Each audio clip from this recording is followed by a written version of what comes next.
Thank you for joining us for today's Tech Reconnect webinar, which will focus on the CCPA and the CPRA.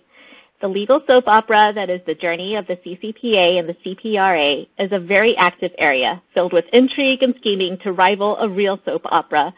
We look forward to providing an overview of these developments and what we see coming down the road. First, I'll cover a few administrative matters before we get started. At the bottom of your screen, you will notice there are multiple application widgets that you can use. Answers to some common technical issues are located in the Help widget. For the best viewing experience, we recommend using a wired internet connection, preferably with Chrome or Firefox browsers, and closing any programs or browser sessions running in the background that could cause issues.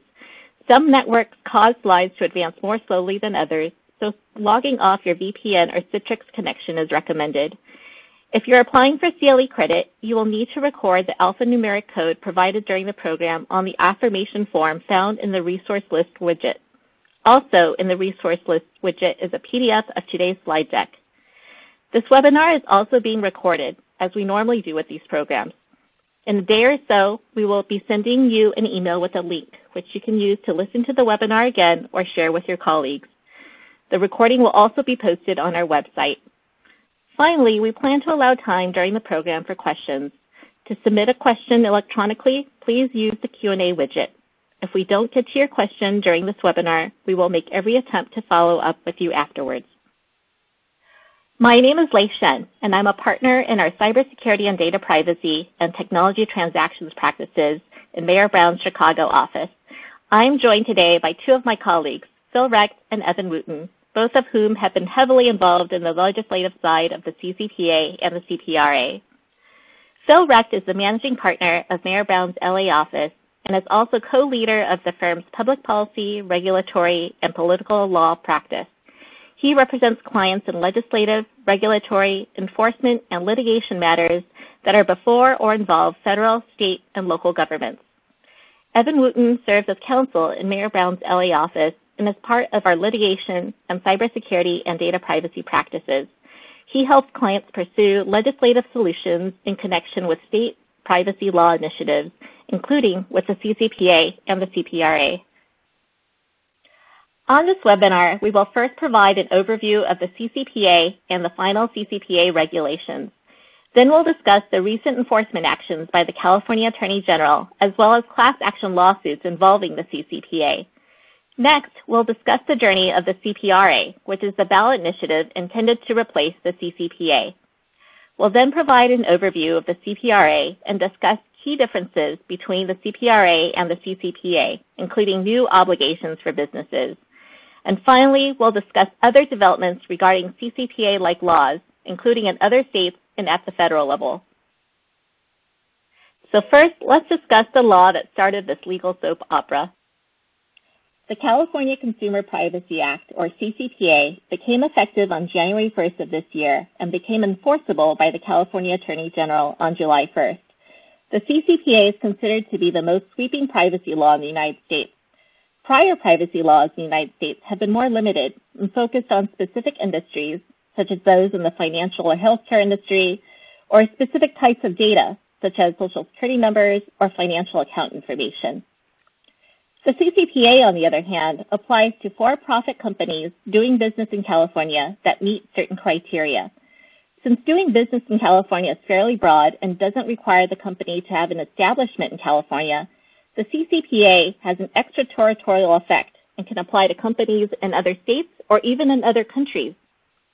And unlike other U.S. privacy laws before it, the CCPA provides consumers with certain rights to their personal information, including the right to know and obtain a copy of the personal information that's collected about them, the right to opt out of the sale of their personal information, the right to delete their personal information subject to certain exceptions, and the right to not be discriminated against for exercising their rights. The CCPA tasked the California Attorney General to develop regulations that would establish rules and procedures on how to comply with certain provisions of the CCPA. The Attorney General came out with a few drafts and released its final version on June 2nd, which it submitted to the California Office of Administrative Law, or OAL, for approval. The OAL approved the regulations on August 14th, and made a few revisions to the Attorney General's version, releasing a final version of the regulations. The OAL also approved the Attorney General's request to make the regulations become effective and thus enforceable immediately upon filing. While the majority of the OAL's revisions to the regulations were non-substantive changes that were made for accuracy, consistency, or clarity, there were a few substantive changes. For example, the alternative language for the opt-out link, which was "do not sell my info," was deleted and now only includes the statutory language, "do not sell my personal information." A few provisions were also removed in their entirety. These include Section 999-305A5 regarding the notice at collection, which prohibited a business from using a consumer's personal information for a materially different purpose than what is disclosed in its notice at collection, unless the business obtains explicit consent from the consumer. Another deleted section was Section 999-306B2 regarding the notice of right to opt out. The deleted provision required a business that substantially interacts with consumers offline to provide a notice to the consumer by an offline method. Section 999-315C regarding request to opt out was also deleted. This provision required that a business's method for submitting requests to opt out be easy for consumers and require minimal steps. And finally, Section 999-326C regarding authorized agents was also deleted. This provision permitted a business to deny a request from an authorized agent if the agent did not submit proof that they were authorized to act on the consumer's behalf. The Attorney General has indicated that it is considering some of these provisions and may resubmit them at a later date with possible revisions. As mentioned earlier, the CCPA regulations provide rules and procedures on how to comply with certain provisions of the CCPA. Accordingly, there are additional requirements and procedures in the CCPA regulations that you should be aware of that aren't included in the CCPA. For example, the regulations provide detailed requirements regarding what needs to be included in the notice at collection and how to provide it. Notices at collection must include a list of the categories of personal information to be collected and the business or commercial purposes for which the categories of personal information will be used. They should also include a link or reference to the business's privacy policy, and if the business sells personal information, a link or reference to the "Do Not Sell My Personal Information" page. A key difference to note between the notice at collection and the CCPA privacy policy is that the notice at collection describes the categories of personal information about to be collected, and the privacy policy describes what has been collected about consumers in the preceding 12 months. Notices at collection must be provided even if the information is being collected offline or over the telephone or in person. In these cases, the notice may be provided on printed forms or via prominent signage or orally. The regulations also clarify the business's obligations with respect to notices at collection for employees. As you may know, information collected in the employment context, such as from employees and job applicants, or in the business context, such as from business contacts, are excluded from most obligations under the CCPA until January 1st, 2022. This exclusion was originally scheduled to sunset on January 1st, 2021, but was recently extended for another year due to the passage of AB 1281. However, one of the CCPA obligations that is not excluded is the obligation to provide a notice at collection to employees. Therefore, businesses must provide a notice to its California-based employees regarding the categories of personal information collected and the purposes for their use. However, the regulations do clarify that these notices do not need to provide a link to the "Do Not Sell My Personal Information" page, nor to the CCPA privacy policy. The regulations also provide detailed information on what needs to be included in the privacy policy and how the privacy policy should be provided, which businesses should review when drafting their privacy policy. In addition, if a business sells personal information or offers financial incentives to its consumers, the regulations also provide information regarding the notices that the businesses must provide in connection with those activities. The regulations also provide detailed requirements regarding the methods that businesses must provide to consumers to submit their requests. For example, a business that operates exclusively online and has a direct relationship with the consumer is only required to provide an email address for submitting requests to know. All other businesses must provide 2 or more methods for submitting requests to know, one of which must be a toll-free number. The regulations also contain timing requirements that aren't included in the CCPA itself. For example, upon receiving a request to know or delete, a business must confirm receipt of the request within 10 business days and provide certain information about how the business will process the request. In addition, the regulations also clarify that the 45-day period to respond to a request begins on the day that business receives the request, regardless of the time required to actually verify the request. A recent inclusion in the regulations that might be helpful to some businesses is the clarification that a business is not required to search for personal information if certain conditions are met. Specifically, the business does not maintain the information in a searchable or reasonably accessible format. The information is maintained solely for legal or compliance purposes, and the business does not sell that personal information, nor does it use it for any commercial purpose. If all of these conditions are met, then in its response to a request to know, the business will only need to describe to the consumer the categories of records that might contain personal information that it didn't search because it met those conditions, but it would not need to provide the specific pieces of that information. The regulations also provide a similarly helpful exception with a request to delete for personal information that's stored on archived or backup systems. Specifically, the regulations indicate that if a business stores any personal information on archived or backup systems, the business may delay compliance with the consumer's request to delete with respect to such information until the information on that archived or backup system relating to that information is restored to an active system or next accessed or used for a sale, disclosure, or commercial purpose. The regulations also go into detail regarding various other requirements, which we won't discuss in detail here. These include training and record-keeping requirements. For example, businesses are required to maintain a record of consumer requests and keep those records for at least 24 months. The regulations also provide details regarding how to verify requests, including requests for household information. It covers requirements regarding the use of authorized agents to submit requests. It covers opt-in requirements for the sale of children's information, including how to ensure that the person providing consent is the child's parent or guardian, and also provides more information regarding the right to non-discrimination.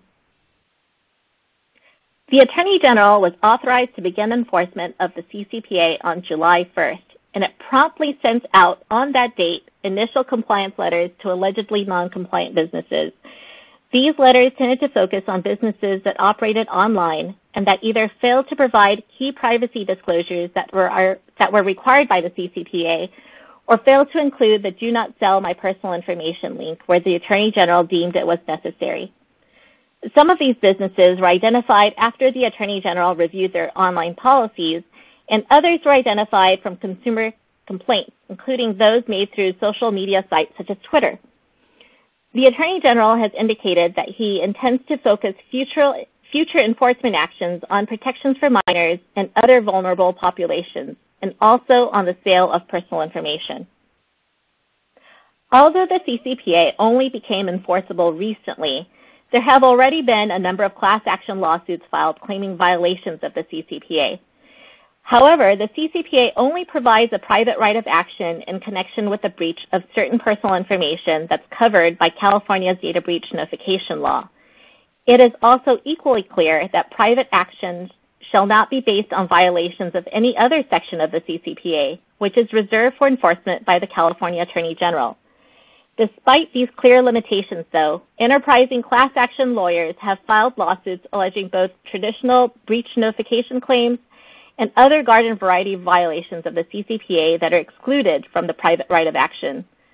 Several consolidated lawsuits against Zoom and other defendants have sought to convert the sharing of personal information between businesses as data breaches and have alleged violations of the CCPA's notice provisions, violations of the opt-out requirements, and failure to implement reasonable security, which are all violations that aren't covered by the CCPA's private right of action.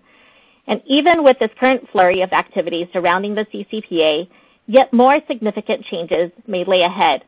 I'll now turn it over to Evan to discuss the CPRA, which may be replacing the CCPA. Thanks, Leigh, and thanks everyone for joining us today. So let's begin our recap of the journey from the CCPA to the CPRA and beyond. If that sounds a little dramatic, that's because it has been. It's been quite the roller coaster, and it just keeps going.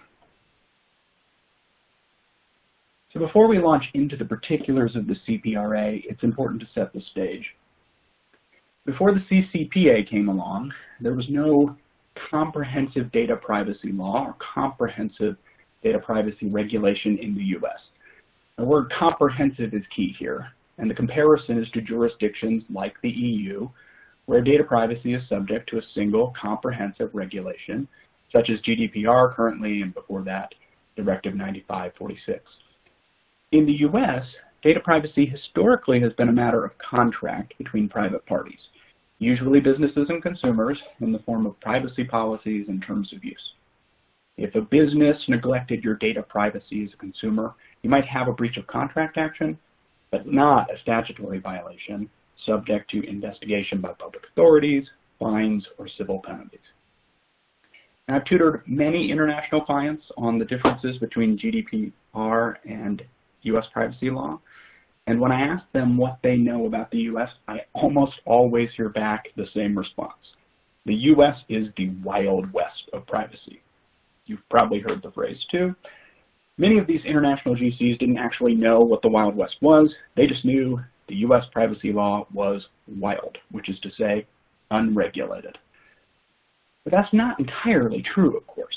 We've had privacy laws in the U.S., many dating back decades, but they are for the most part specific to particular content or conduct or to specific industries. Healthcare, credit reporting, finance, education, these and more industries have substantial privacy regulation. Conduct-wise, for example, you have state and federal wiretap laws that govern telephone and email communication privacy. States have video surveillance laws. We even have a federal law giving privacy protection to consumers' video rental histories. And it used to be VHS rentals, and now it means streaming video queues. And many of these laws, just like the aforementioned Video Privacy Protection Act, have unique histories and can only truly be understood by understanding why and when they were drafted. Well, the same is true of the CCPA and the CPRA. To understand these statutes, you need to understand their unique and often bizarre legislative histories. So hopefully some of you remember this guy, Bill from Capitol Hill.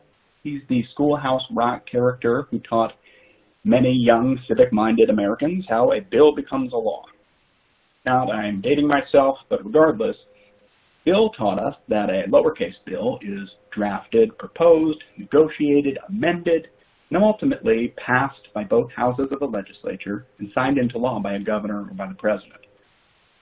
Well, Bill would have curled up and died if he heard the story of the CCPA, which is more as the world turns than Schoolhouse Rock.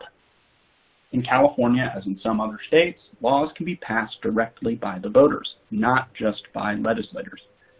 Initiatives or propositions qualify for the ballot by obtaining a sufficient number of verified signatures, which is percentage of current population totals, and then they may be voted in or defeated on election day. As those familiar with the CCPA know, in the spring of 2018, Alastair McTaggart, a Northern California businessman and head of an organization called Californians for Consumer Privacy, what I'll refer to as CCP, drafted and qualified a data privacy voter initiative for the November 2018 ballot. And what sometimes gets lost in this story is how much broader that initial initiative was than the CCPA. For example, the definition of PI was significantly broader, including things like psychometric data, and subject to fewer exemptions for regulated industries, such as the GLBA exemption. Most importantly, the original initiative had an expansive private right of action covering all violations of the proposed law, and it also authorized whistleblower lawsuits and enforcement by public prosecutors such as city and district attorneys, not just the state AG. So think about the California Unfair Competition Law and how it's enforced. That's how the initial initiative worked here. As you can imagine, the proposal had a strong chance of succeeding, and passing into law, since consumers generally favor data privacy protection without understanding the cost those protections might pose not just to businesses, but to the consumers as well.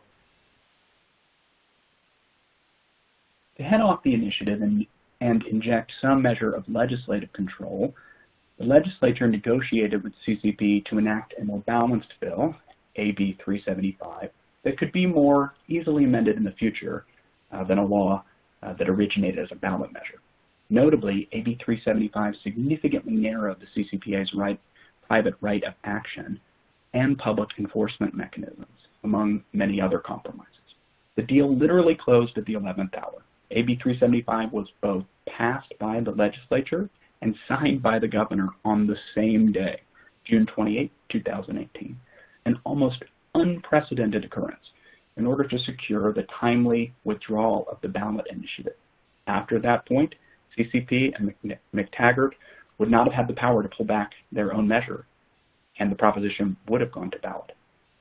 A cleanup bill was passed several months later, it was SB 1121, but everyone, including McTaggart and CCP, anticipated that the CCPA would be amended further to clean up the sort of errors and inconsistencies you'd expect in a bill that came together in record time, and to allow for input from interested stakeholders, such as consumer rights advocates, covered businesses, and regulators charged with enforcing the law.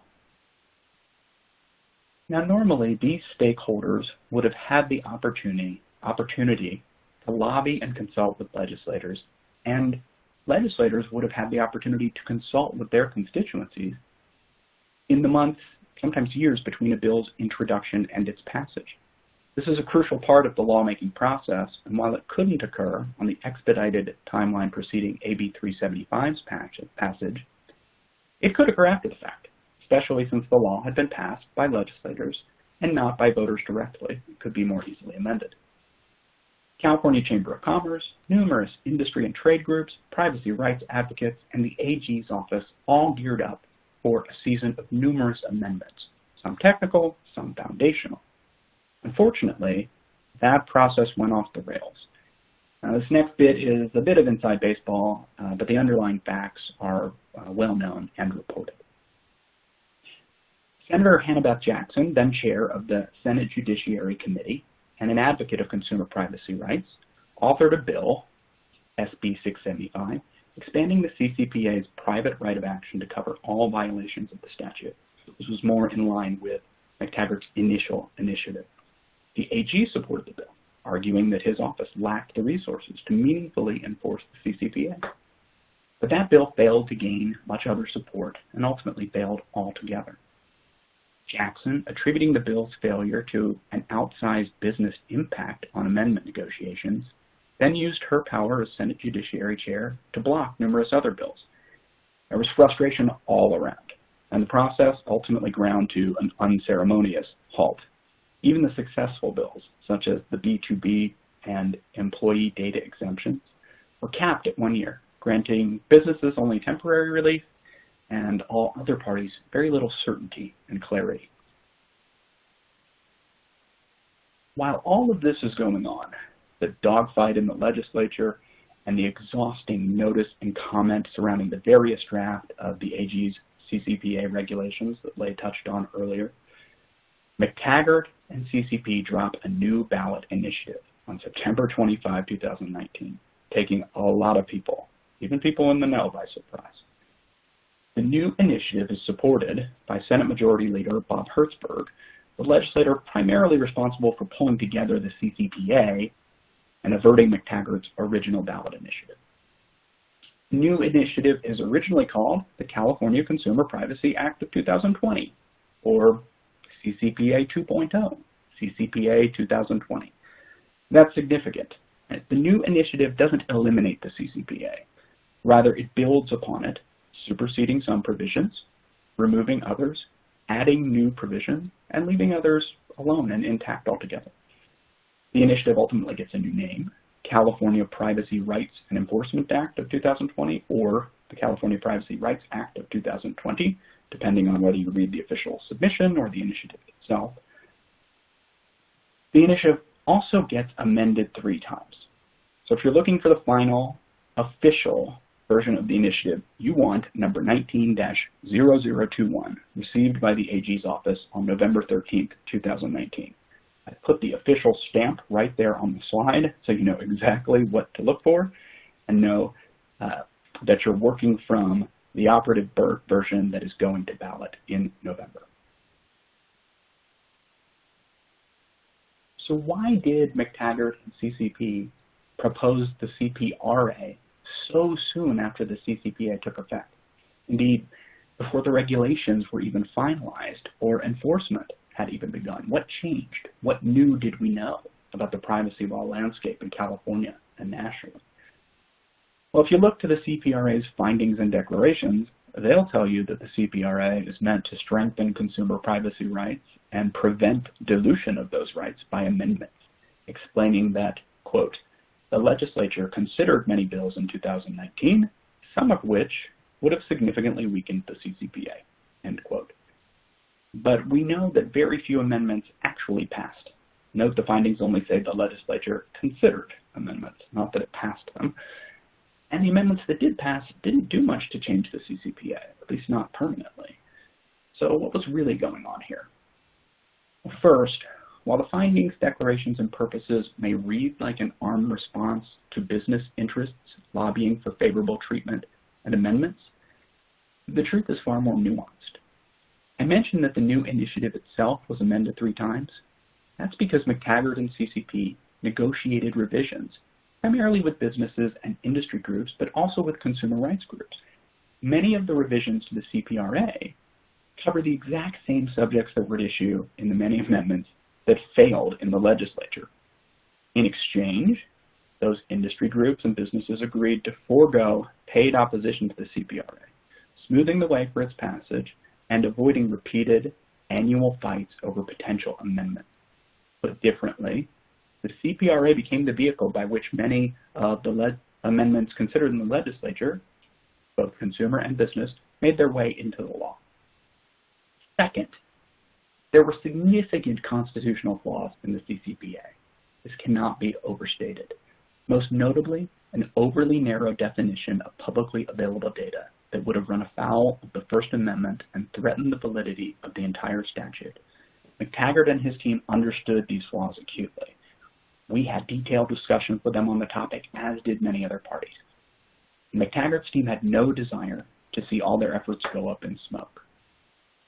Last, and in the same vein, McTaggart and the CCP want their laws to live on, not just in California, but to function as a national floor or template for federal or other state legislation. The ultimate goal, and this is evident in additions like a right to correction, which my colleague Phil will discuss a little bit later, is to achieve adequacy and equivalence under the GDPR, such that compliance with CPRA would suffice for compliance with GDPR. Obviously, the recent second Schrems ruling casts doubt on whether any U.S. or state standard could ever achieve equivalence, but that is a topic for another webinar on another day.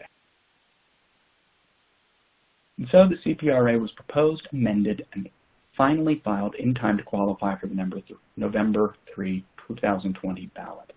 But this is the CCPA, so there was still another plot twist, this time more West Wing than As the World Turns, though perhaps not as exciting. In order to qualify for the ballot, the CPRA needed a little over 685,000 signatures, which would then need to be certified by the counties where the signatures were taken. That didn't seem like a problem to anyone. CCP got 629,000 signatures back in 2018, and the profile of law had only increased since then. But then COVID struck, and citizens were ordered to shelter at home. Even though we're talking about the nation's first comprehensive data privacy statute affecting many sophisticated digital technologies, signature collection is still very much an analog process. Signatures are taken outside grocery stores, Walmarts, and the like. CCP still got plenty of signatures, over 930,000, meaning they'd only need a 74% or so validity rate in order to qualify. but the process took longer than anticipated, and as a result, CCP waited until the absolute last minute to submit signatures, which in turn led the counties to wait until the last minute to certify the initial raw count, which in turn delayed the California Secretary of State by a single day in telling the counties to start validating the signatures. That put CCP a day behind the deadline for counties to certify signatures.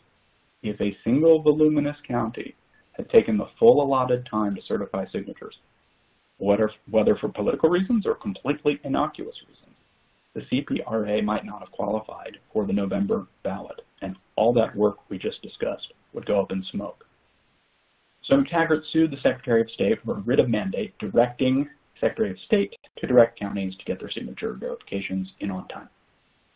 If you saw or heard of a lawsuit entitled McTaggart, the Secretary of State Padilla, and wondered whether it had anything to do with the substance of the CCPA or the CPRA, it didn't, but the stakes were quite high there for a moment.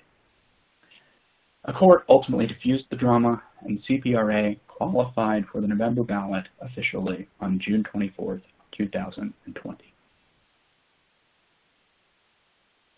And here it is. This is CCPA 2.0, CCPA 2020, CPRA, or CPREA. Whatever you want to call it, it now has another name, and this is the one you'll want to watch for on election night, assuming you have any attention for anything other than the big race that night. Proposition 24, or Prop 24, is what this is going to be called on the ballot. What you see on the slide is exactly how this will appear on the ballot, along with numerous other summaries and arguments, pro and con. So who is supporting and opposing the CPRA? Well, strangely, the primary opposition comes from consumer groups who argue that the CPRA concedes too much to businesses and is actually a step backwards from the CCPA.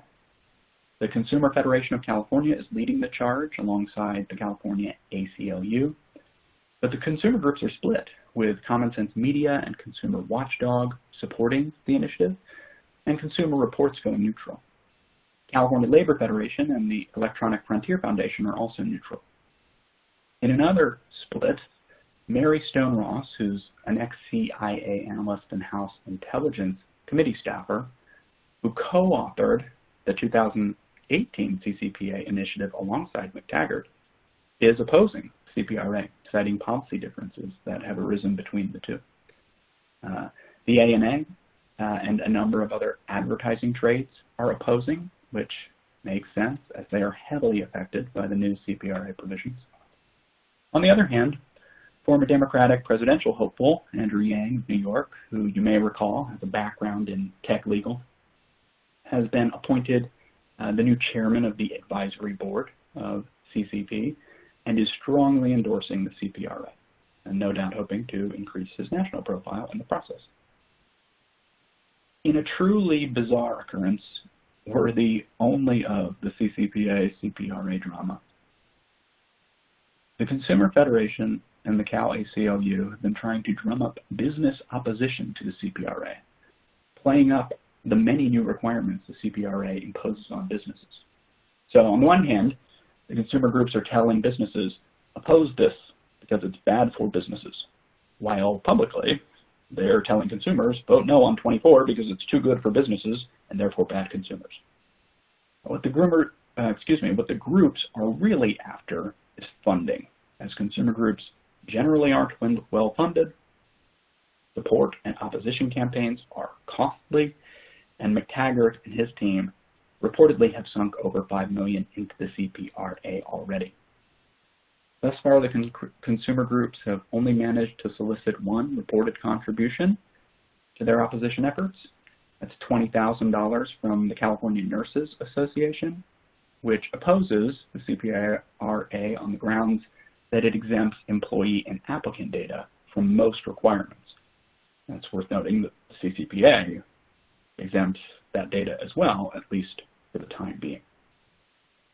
With all of this being said, the initiative seems quite likely to pass on present facts.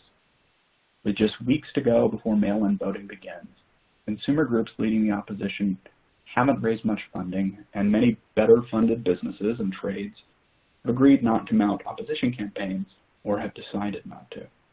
In fact, a recent poll sampling 605 likely voters in California showed 81% would vote yes on Prop 24. So now that you know the history, I'll turn things over to my colleague Phil, who will explain the substance of the CPRA, how it differs from the CCPA, as well as what's going on in other states and federally. Thank you, Evan. My name is Phil Recht, and I'm going to walk you through the key differences between the CPRA and the CCPA, and then some other related matters as well. Let's start with the CPRA. The CPRA makes a number of important changes to the CCPA, including creating a number of new and important consumer rights. Foremost among them is the creation of a new category of personal information, or PI, called sensitive personal information. This is akin to the same category in the GDPR. The CPRA defines sensitive PI to include data that reveals a person's social security number, driver's license, state ID or passport number, financial account access information, a person's precise geolocation, race, ethnicity, religious or philosophical beliefs, or union membership, a private mail, email, or text message, genetic data, or data concerning a person's health, sex life, or sexual orientation. Beyond that, the CPRA requires businesses to provide separate and distinct disclosures of the categories of sensitive PI that businesses collect and the uses to which the businesses intend to put that information. Correspondingly, it provides consumers the right to limit the use and disclosure of that PI to only those functions that are genuinely necessary to the business purpose for which the PI is collected. And to facilitate this consumer right, the CPRA requires businesses to provide a new link entitled, quote, "Limit the use of my sensitive PI" on their websites. Another major new consumer right created by the CPRA is the right to correct. Again, this is a right found in the GDPR. Specifically, the GPRA allows consumers to request that businesses correct inaccurate PI that is possessed by the businesses. To make the request, the consumer must file a verifiable consumer request with the business. This is the same approach that is used for data requests under the CCPA. The precise nature of the consumer's correction rights and the business's obligations, including a business's duty to investigate the accuracy of the requested correction and its right to reject questionable requests, along with the consumer's right to in turn provide written responses to rejected requests. All these details and more are to be determined in new regulations interpreting this and other CPRA provisions to be issued in the future.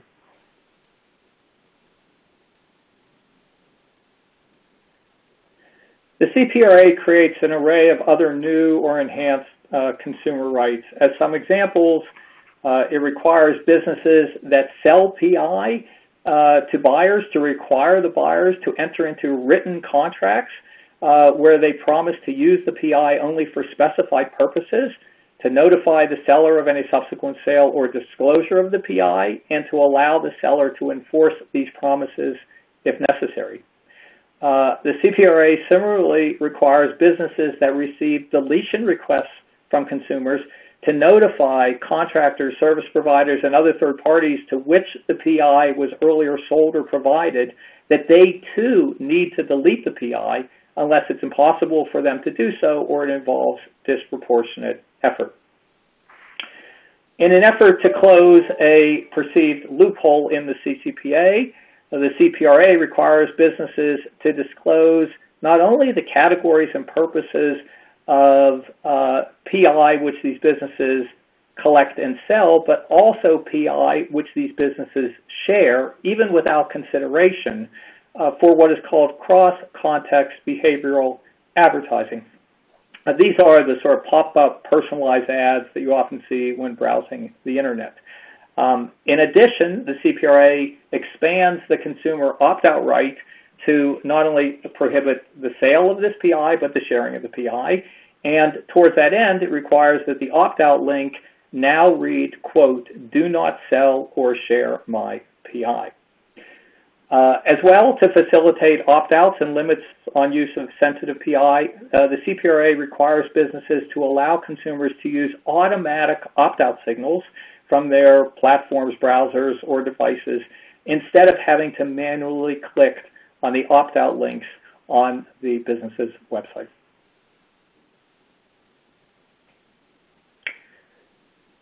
To address consumer concerns about business profiling, the CPRA requires businesses to disclose their profiling activities. By the way, these are defined as the automated processing of PI to predict consumer preferences, interests, behavior, work performances, and the like. Businesses must disclose these activities in response to consumer access requests, and they must also allow consumers to opt out of these activities. This is another item where the details are to be determined in the future rulemaking. As well, the CPRA allows consumers to request and access PI collected by businesses beyond the current 12-month look-back limit on such PI. However, this new right applies only to PI collected after January 1, 2022. Once again, the details of this right, including the circumstances under which a business can refuse to provide more PI on the grounds it's too burdensome and the like, are to be worked out and determined in the future rulemaking.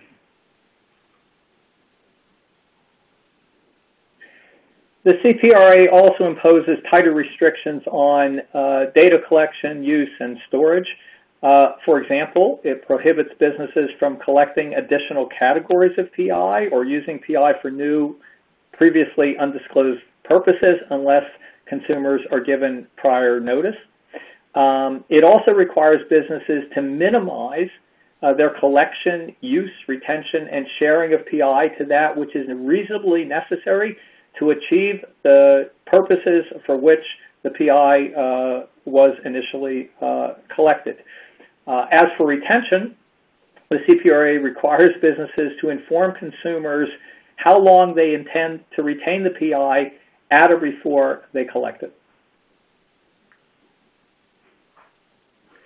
The CPRA also clarifies and expands the at or before collection notice requirements contained in the CCPA. For example, it allows businesses without direct consumer relationships to provide these notices on their internet homepages. This is a critically important clarification for businesses that collect PI from third-party sources, including so-called data brokers. These companies, since they lack direct consumer relationships, have no practical way to provide direct notice to consumers prior to collection. This was an issue of significant debate before the California legislature and the Attorney General regulations, and the CPRA comes up with a solution for these companies. The CPRA also requires businesses that collect PI from consumers on the premises of a brick-and-mortar store or in a vehicle to provide clear and conspicuous notices at those locations. The CCPA also provides some significant benefits to businesses. Perhaps most importantly, it expands the exemption for publicly available information, which is currently limited only to government records data. It expands it to include information which is voluntarily made available to the general public by a consumer or by a person to whom a consumer has disclosed the information without restricting it to a specific audience. Think of a public Facebook page, or from widely distributed media, think of a newspaper or TV and the like. By the way, this expanded exemption applies also to sensitive PI. This exemption not only benefits businesses that collect and sell publicly available PI, but as noted earlier by Evan Wooten, this eliminates what proponents have believed to be a major constitutional flaw of the CCPA, a flaw which could have jeopardized the entire law had a lawsuit been brought to challenge the law on this basis. The CPRA has some additional benefits for businesses. It extends the employee and B2B data exemptions, which are currently set to expire at the end of 2020. It extends them until January 1, 2023. It does not extend them beyond that date. The California legislature, we presume, will attempt to develop permanent solutions to both matters in the interim. It also doubles from 50,000 to 100,000 the number of consumers whose PI a small business must annually buy or sell to qualify as a covered business. This should serve to exclude many, many more small businesses from the CPRA than are presently exempted from the CCPA. Another major change inspired here by the GDPR is the creation of a new enforcement agency. Specifically, the CPRA creates the new California Privacy Protection Agency.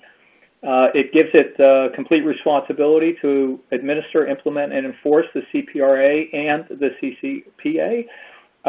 It transfers those responsibilities from the AG's office, where the responsibilities currently reside, to this new agency on the earlier of July 1, 2021, or 6 months after the new agency indicates it's ready for the transfer.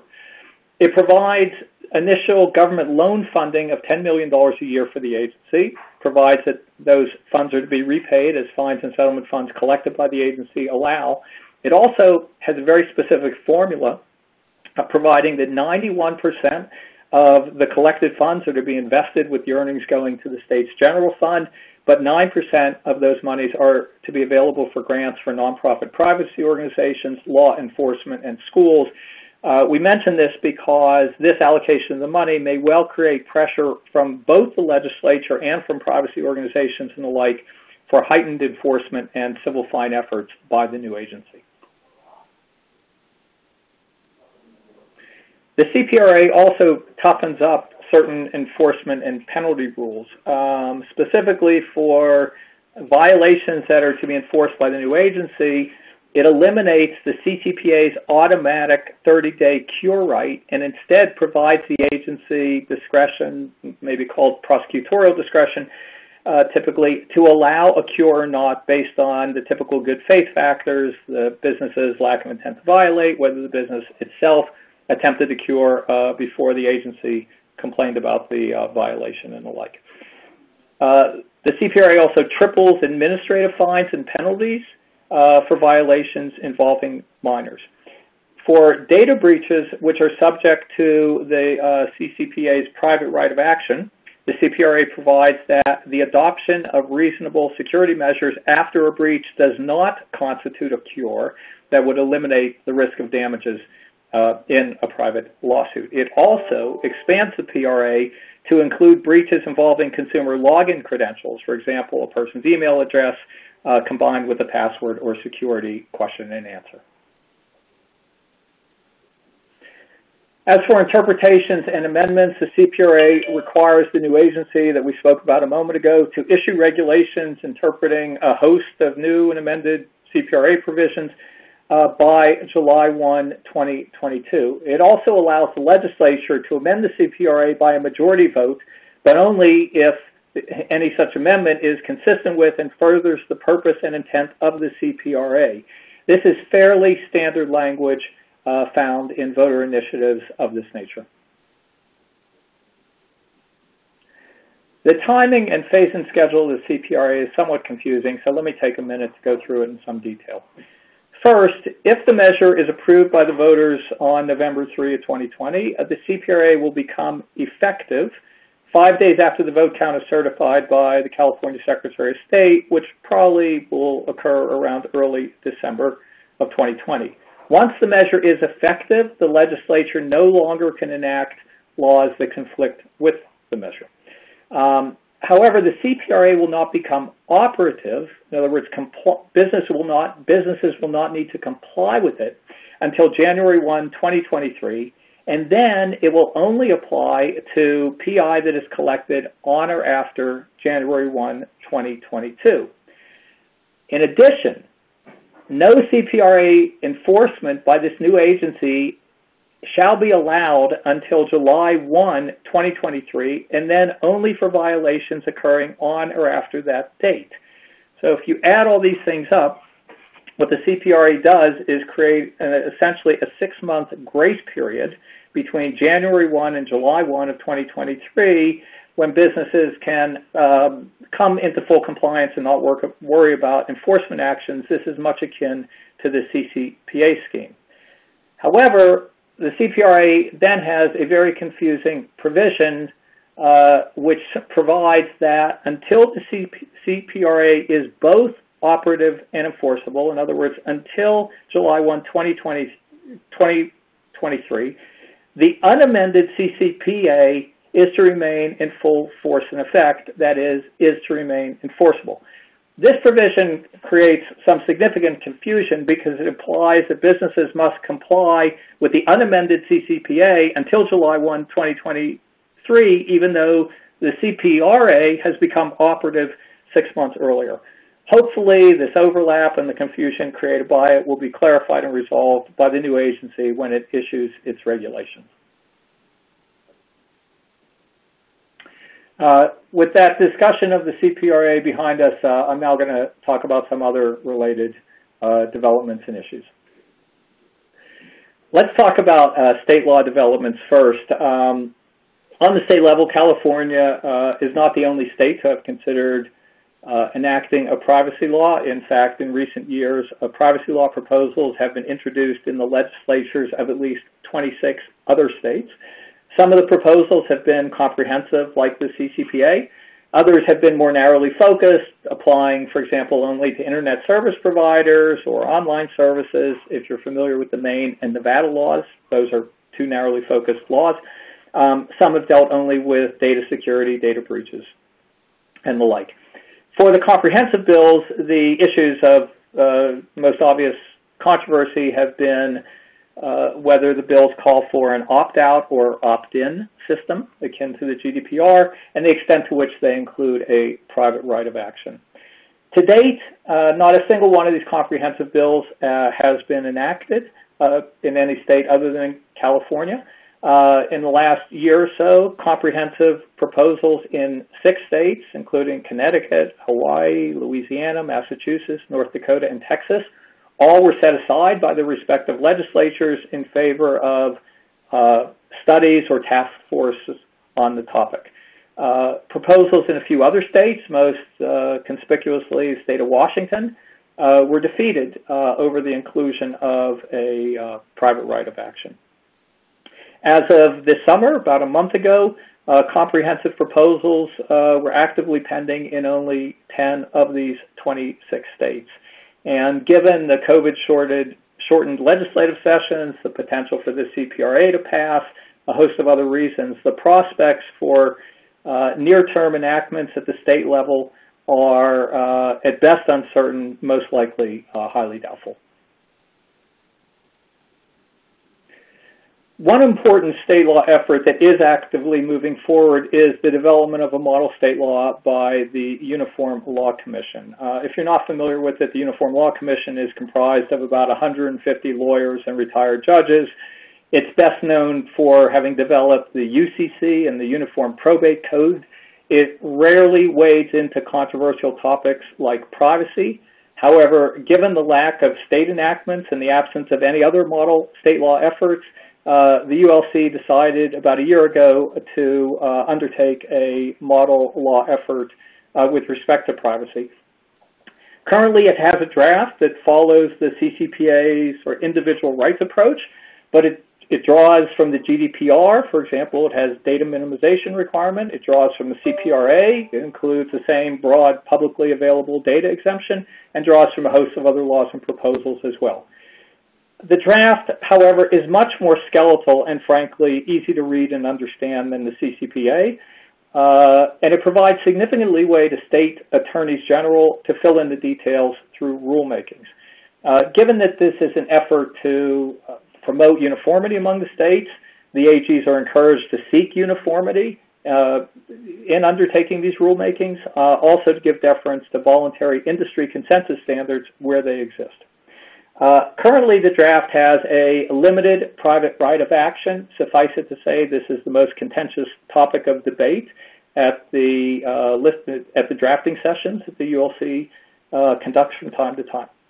The current schedule is for the ULC to finalize a proposal and submit it for approval to the entire body this coming July 2021. If it is approved, and it's unclear if it will be, but if it is approved, the draft could be a quite influential model at the state level.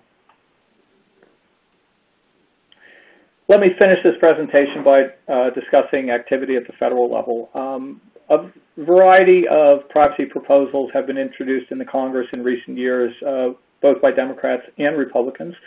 Generally, they follow the CCPA framework.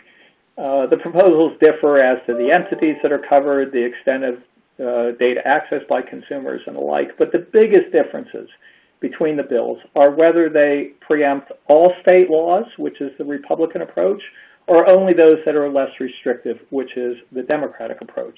The other big difference is whether they include a private right of action, something favored by Democrats, typically opposed by the Republicans.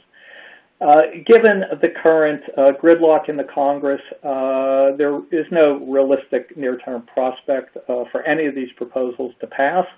The upcoming election results could make a difference, of course, but privacy is doubtfully going to be a high priority item in the near future for either a Biden or Trump administration. There are just too many other big issues facing the country for much attention to be paid to this matter. Given all this, my advice would be to keep your eyes focused on the states, particularly on the CPRA and on the ULC model law efforts. These activities are very likely to be more important than the federal activities, at least in the near term. It looks like we have a few questions submitted. I think we have time for about 2 of them, so why don't we start with this one. When can private parties start suing under the CPRA? Do they have to wait until that statute becomes enforceable? Evan, I think it's a good question for you. Yeah, thanks, Phil. That's a good question. Yet another wrinkle here. No, private litigants can sue as soon as the statute becomes operative. They don't have to wait for the CPRA to become enforceable by the AG or the new privacy agency. And in fact, that's what happened with the CCPA. People started suing under the private right of action in spring 2020 before enforcement began in July of this year. That being said, everyone should keep in mind that the CPRA doesn't expand the private right of action much, except to add compromised login credentials to the concept of data breach. Of course, plaintiffs are challenging that plain limitation, but from a private lawsuit perspective, nothing will really change except that perhaps plaintiffs' attorneys will try to characterize new CPRA requirements as unauthorized disclosures or data breaches. But yes, private plaintiffs can sue under the CPRA as soon as it becomes operative. Okay, and just to be clear on that, the operational date or the operative date is January 1, 2023, correct? Correct. Great. Okay, our second question is this. What happens to the current regulations prepared and issued by the Attorney General's office when the new agency issues its regulations a couple years from now? Leigh, I think that question's for you. Sure. So the new agency has the option to either rescind the prior CCPA regulations altogether and propose entirely new regulations, or it can issue amended regulations that are based on the current CCPA regulations. Now, given the scope of the CPRA rulemaking, that it still includes a lot of the same topics that the AG was ordered to address in the current regulations, it's more likely that the new agency will amend the existing regulations rather than starting from scratch. But how the regulations will change is something that we'll be watching closely in 2021 and 2022. Great, thanks. Thank you, Leigh, and thank you, Evan. As a reminder, if we didn't get to your questions during the program, we'll make every attempt to follow up with you after the program. That wraps up today's program, and on behalf of Mayor Brown and my colleagues, Leigh and Evan, we want to thank you for your time. We hope you found this program useful. Here are a few final housekeeping items for today's participants. First, A recording and link to the materials from this program will be distributed by email to you in the next day or two. Second, for those applying for CLE credit, please note that certificates of attendance will be distributed within 30 days of the program date. Finally, please watch your inbox for invitations to our Tech Reconnect fall programming. To submit topic ideas or receive information for future programs, please email us at techtransactions@mayorbrown.com. Once again, thank you so much for participating. This concludes our webinar.